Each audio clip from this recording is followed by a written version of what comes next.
ఈరోజు 15వ వార్షికోత్సవం చేసుకోవడం జరిగింది. 48వ డివిజన్ ప్రజలతో, ఇక్కడ ఉన్న అక్క చెల్లెలతో, అన్నదమ్ములతో, పెద్దలు, పెదనాన్నలు, తాతలు, అమ్మమ్మలు అందరూ ఇక్కడికి భారీ ఎత్తున ఒక సుమారుగా 1000 మందితో ఈరోజు నేను ఇక్కడ 15వ వార్షికోత్సవం చేసుకోవడం జరిగింది. దీనికి వచ్చిన పెద్ద సంఖ్యలో వచ్చిన అందరికీ కూడా నా యొక్క కృతజ్ఞతలు. మీకు ఎల్లప్పుడూ కూడా నేను అందుబాటులో ఉండి మీకు ఎల్లప్పుడూ సహకారంగా ఎల్లవెల్లలా మీకు సహకారం చేయాలనుకుంటున్నాను. కాబట్టి మీరు కూడా నాకు ఇంత భారీ ఎత్తున మీరు వచ్చి నాకు స్వాగతం పలికి ఈ రోజున 15వ వార్షికోత్సవానికి మీరు వచ్చి స్వాగతించడం వల్ల మాకు చాలా ఆనందంగా ఉన్నది. రానున్న కాలంలో కూడా మీరు ఎల్లప్పుడూ మాకు సహకరించవలసిందిగా కోరుచున్నాను.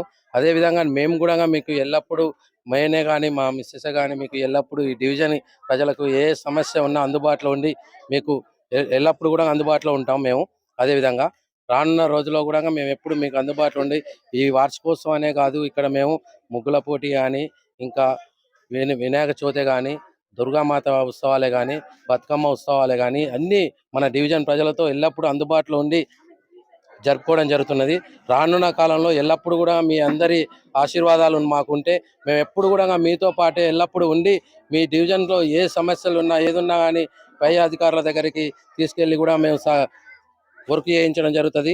మీరు అందరూ సహకరించాల్సిందిగా కోరుచున్నాము.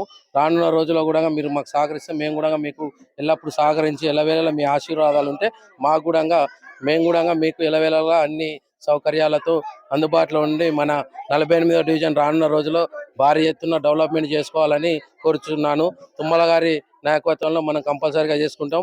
ఈ 2.5 సంవత్సరాలలో చేసుకున్నాం, ఇంకా 2.5 సంవత్సరాలు ఉంది, ఇంకా చేసుకుంటాం. ఇంకా రానున్న 5 సంవత్సరాలు కూడా మనదే ఉంటుంది ప్రభుత్వం.